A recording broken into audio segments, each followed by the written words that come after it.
An important story about Jesus that is recorded in 3 out of the 4 Gospels goes something like this. Jesus asks his disciples, "So guys, who do the people, who do the crowds, who do the masses say that I am?" And the disciples were like, well, some say that you're John the Baptist, and others say that you're Elijah, and still others say that you're one of the other great prophets. But then Jesus asks them a second question. He asks them, okay, but who do you say that I am? And Peter, the spokesman of the group, said, "You are the Christ, you are the chosen one, you are the Messiah." Okay, let's just briefly stop there for a moment. Why on earth did the crowds, the masses, the people mistake Jesus for some dead dude who had suddenly come back to life? Well, in the Old Testament, the scriptures that were written before Jesus came, the first part of the Christian Bible, there are prophecies about a chosen one, a future Messiah whom God would send to deliver his people. And so the Jews of every generation, a thought on the back of their minds would be, well, could their generation be the one when this Messiah would suddenly appear? And not only were there prophecies about a Messiah, but there were also prophecies that God would first send a prophet to prepare people for this Messiah. Now, with hindsight, of course, we know that was John the Baptist. But for some reason, there was, by Jesus' day, a whole theology that had developed that people thought that God wouldn't just send one prophet, but there would be many prophets. And so the people, they could see that Jesus was obviously different. He was performing all of these signs and wonders. But because he didn't fit their idea of what the Messiah was to be like, well, obviously he must be one of those prophets. And it reminds me of a lot of people today. A lot of people very sincerely will say that, well, Jesus, he was a good man. He was a great moral teacher. And yet they do not regard him as Savior and Lord. Ah, but Peter, he gave the correct answer, right?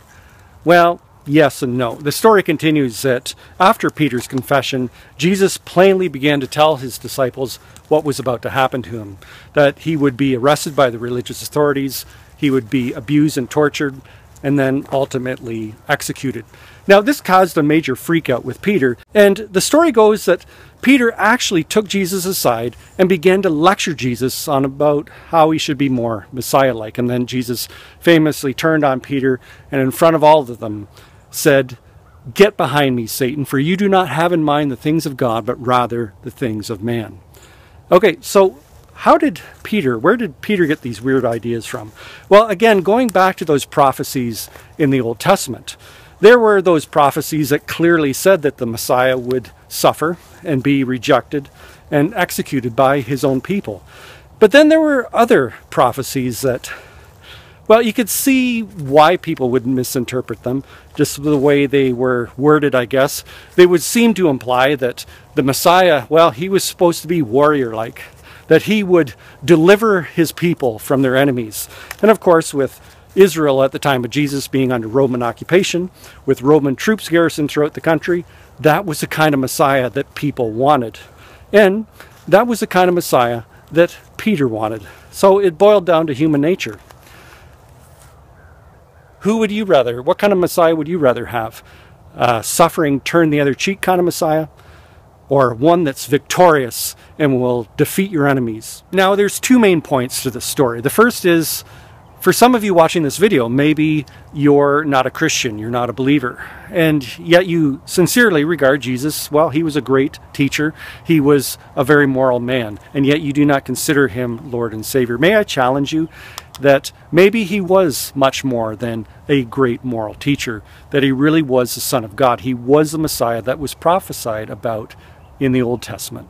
But for those of us who do believe, can we be guilty of the same thing that Peter was? Do we project our own desires and wants and our expectations upon Jesus rather than letting him be who he is? In the West, it's often implied that, well, give your life over to Jesus and everything is going to be wonderful. You're going to live a happy and successful life. Well, tell that to many Christians in countries outside of the West where Christianity is outlawed, where you risk being arrested, you risk being tortured, you risk being put to death because of your Messiah. For those of us in the West, are we willing to accept that sort of Messiah? are we willing to truly follow Jesus? Now, since you've watched this video up to this point, what do you think? Should I do longer length videos such as this one from time to time? Let me know in the comments. And if you haven't already, please subscribe to this YouTube channel.